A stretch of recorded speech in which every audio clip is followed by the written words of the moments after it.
और इसी बीच एक और बड़ी खबर की ओर रुख कर लेंगे। देहरादून से खबर रखेगी। दरअसल उत्तराखंड में भालू के हमले के मामले लगातार बढ़ते जा रहे हैं। घायलों को अब 10 लाख का मुआवजा मिलेगा। विभाग ने मंजूरी के लिए शासन को प्रस्ताव भेजा, जहां मानव वन्यजीव संघर्ष को देखते हुए ये फैसला लिया गया है। घटनाओं में पीड़ित परिवारों को बड़ी राहत मिलेगी। राज्य में नई मुआवजा की धनराशि अब लागू हो गई है। तो उत्तराखंड में भालू के हमले के मामले लगातार बढ़ते जा रहे हैं। अब ऐसे में पूरे मामले पर घायलों को 10 लाख का मुआवजा मिलेगा। विभाग ने मंजूरी के लिए शासन को प्रस्ताव भी भेज दिया है। मानव वन्यजीव संघर्ष को देखते हुए ये फैसला लिया गया। ज्यादा जानकारी लेंगे, सहयोगी सोनू लगातार हमारे साथ बने हुए हैं। सोनू, उत्तराखंड में भालुओं के बढ़ते आतंक के बाद अब ये जो पीड़ित हैं उनके लिए एक ये राहत की खबर है कि घायलों को 10 लाख का मुआवजा इस पूरे मामले में दिया जाएगा। देखिए, जैसे जैसे उत्तराखंड के कई क्षेत्रों में मानव और वन्यजीव संघर्ष का ग्राफ बढ़ रहा है और लोग कहीं ना कहीं खौफ में नजर आ रहे हैं। इन सभी को की जो चिंता है, इसके समाधान के लिए सरकार लगातार प्रयास कर रही है। कुछ समय पहले जब कई मामले सामने आए थे, स्वयं मुख्यमंत्री ने उच्च स्तरीय अधिकारियों के साथ बैठक की, उनसे अपडेट लिए और दिशा निर्देश दिए। खास तौर पर उसके बाद जब कैबिनेट की बैठक हुई, उसमें जो बाघ से खास तौर पर बाघ के जो हमले होते हैं, गुलदार के हमलों से घायल जो भी व्यक्ति, उनको अनुग्रह राशि 10 लाख दिए जाने का कैबिनेट ने फैसला लिया। अब चूंकि कई क्षेत्रों में भालू के भी हमले बढ़ रहे हैं, ऐसे में ये जो मानव और वन्यजीव संघर्ष का ग्राफ बढ़ रहा है, ये कहीं ना कहीं चिंता बढ़ा देने वाला है।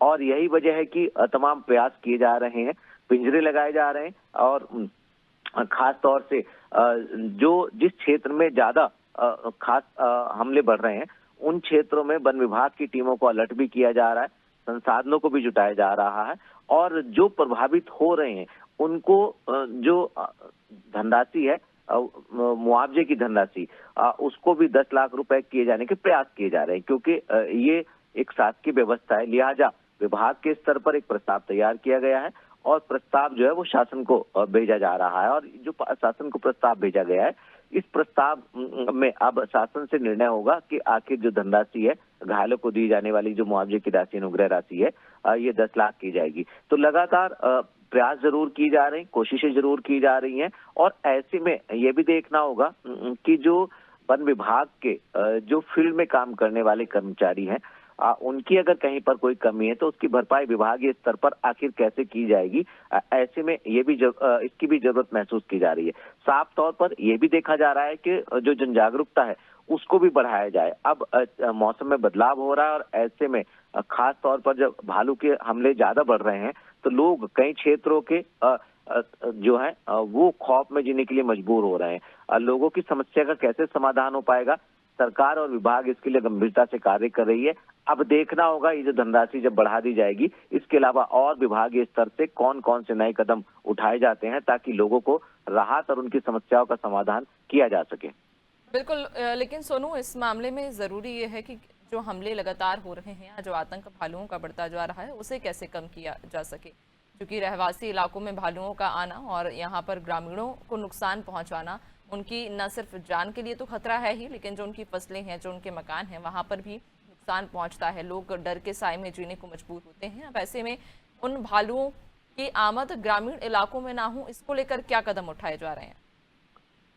देखिए, विभाग के स्तर से प्रयास जरूर किए जा रहे हैं, लेकिन इनको रोक दिया जाएगा ये कहना जल्दबाजी होगा नैन्सी, क्योंकि विभाग के स्तर से कोशिशें जरूर की जा रही है। जहां पर आवश्यकता है, लोगों के मांग हो रही है कि पिंजरा लगाया जाए, पिंजरा लगाया जा रहा है और जहां पर उनको मारने के निर्देश की आवश्यकता है, उस पर भी मंथन किया जा रहा है, क्योंकि विभागीय अधिकारियों का मानना है कि एक संतुलन बनाने की आवश्यकता है। मानव और वन्यजीव के जो संघर्ष के ये ग्राफ बढ़ रहा है, ये चिंता का विषय जरूर है, लेकिन वन्यजीवों का संरक्षण और खास तौर से जनहानि ना हो, इसका भी ख्याल रखना होगा। अब ऐसे में जहां एक और जन जागरूकता पर फोकस किया जा रहा है कि कोई भी ऐसी जन जागरूकता के माध्यम से ऐसे वाकयात सामने न आए, जिससे जो वन्य जीव हैं वो खास तौर से ग्रामीण क्षेत्रों की ओर आए।